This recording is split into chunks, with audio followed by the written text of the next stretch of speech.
Hi there, everybody. Welcome back. I hope you had a fantastic break, and I hope that you are looking forward to having your students back in school a little bit. I know that I'm excited to have them. There are 5 things I want to talk about today. First off, I want to introduce myself to people who may not know me. Second, we're going to talk about the work we're doing in class, followed by some changes to the ELA format we're going to be making. Then we're going to talk about the assessment schedule for the next month or two, and then finally take a look ahead at our next unit. So let's get into it. First, my name is Alexander Keene. If you haven't met me yet, I am the teacher for the Fully Remote Academy in Language Arts for the 7th grade. As many of you are aware, several students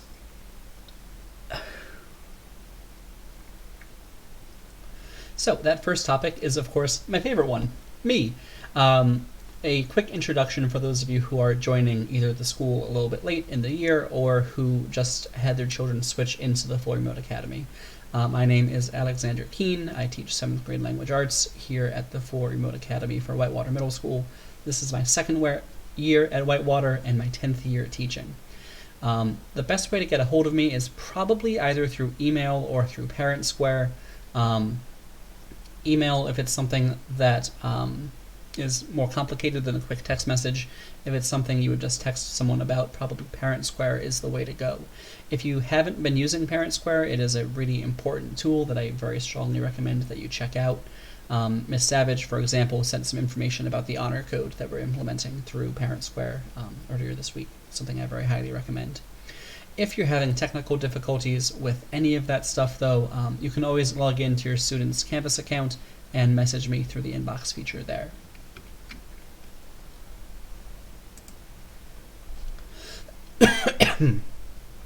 So, what we're doing right now is the first half of Unit 2 of Module number 3, which is a whole bunch of stuff.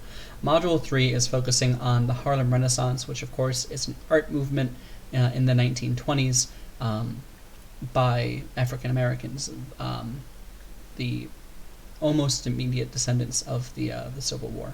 Just 60 or 80 years past that. Unit 2 is focusing specifically on short stories, as opposed to Unit 1, which is focusing more on poetry from this book.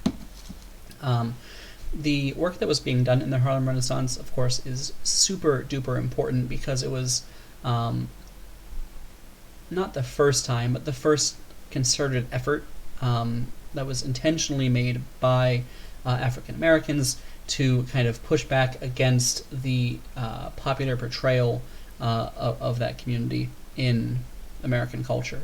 You're probably familiar with images like the Mammy or the Sambo, for example, and the Harlem Renaissance was kind of the beginning of the push back against that very racist depiction of black people in our country. So we start off Unit 1 before break focusing on music and poetry. Unit 2 is focusing on short stories. As we move a little bit further into the unit, we'll start moving away from short stories a little bit and focusing more on some of that history so we understand more about why the Harlem Renaissance was important as it was taking place. And then, of course, Unit 3 is going to focus on why it's important to us now as part of our shared history. In terms of language arts skills, we're mostly focusing on understanding setting and point of view in short stories, particularly understanding how the setting influences the characters' actions and how they experience what's going on around them. Also, we're focusing on how the point of view of a character helps us understand what's going on and influences the reader. As I mentioned, the second half of this unit is going to focus on the historical background of the Harlem Renaissance, more or less, and will mostly take the form of an essay project, which I'll talk about in a little bit. The next thing I wanted to talk about is some changes to the ELA format. This is something that's happening across the entire department at our school, with a specific emphasis on the 7th grade.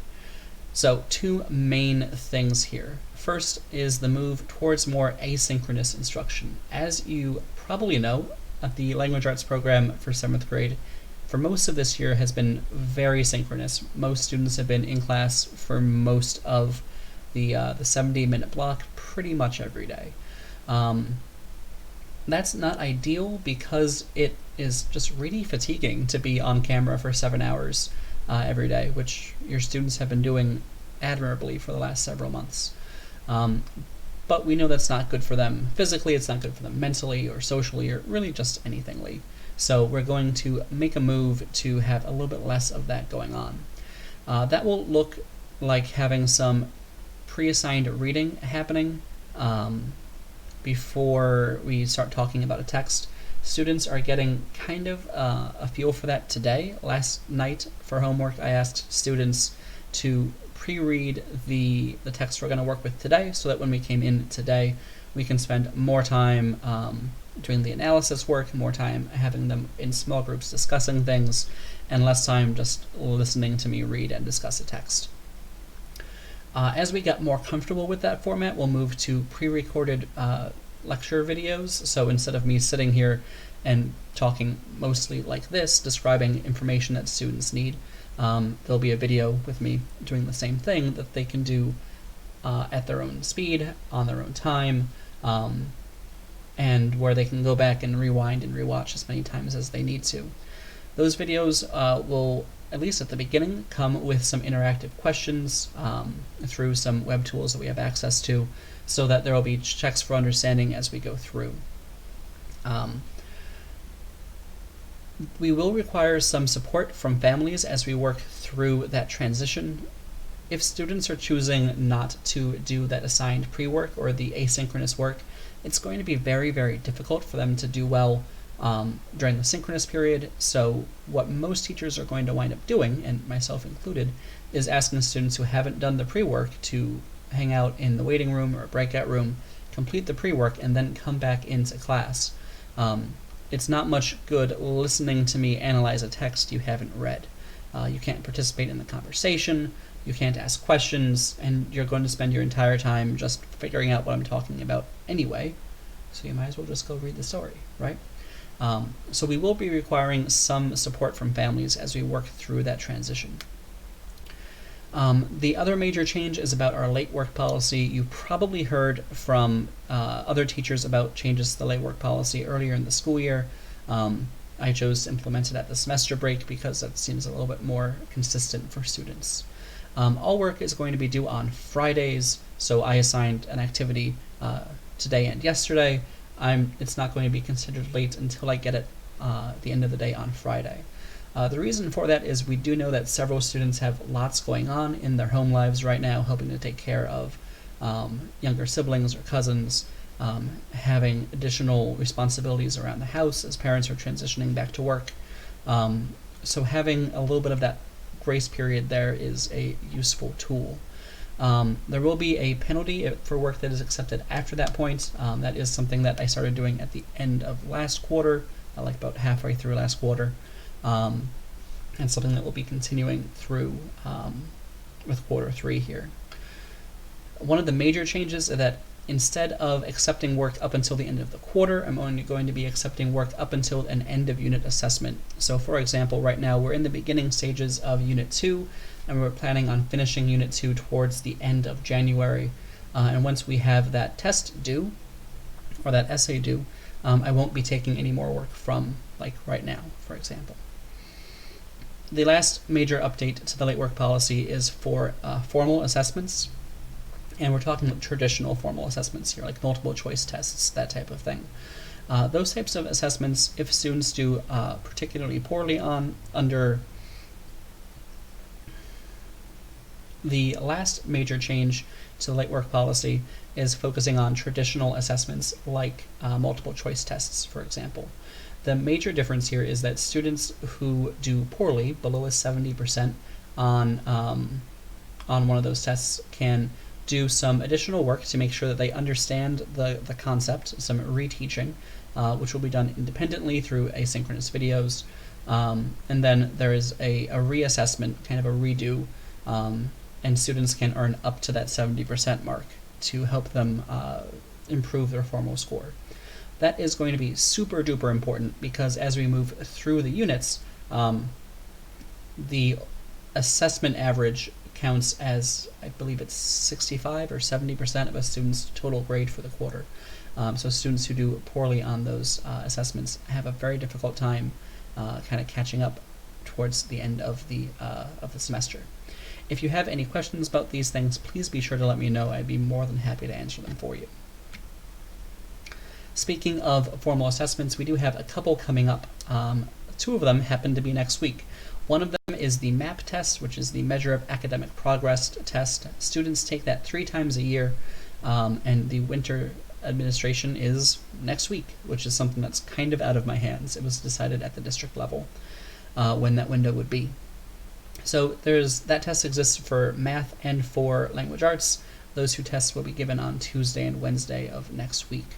That's a diagnostic style test, and it's also an adaptive test, which means that as students go through, questions that they get right will lead to harder questions. Questions they get wrong will lead to easier questions.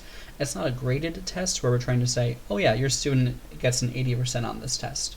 What we're trying to do is to figure out your student's current level in different skill areas. So it's basically just pushing them until we get to questions that are too hard and then backing off.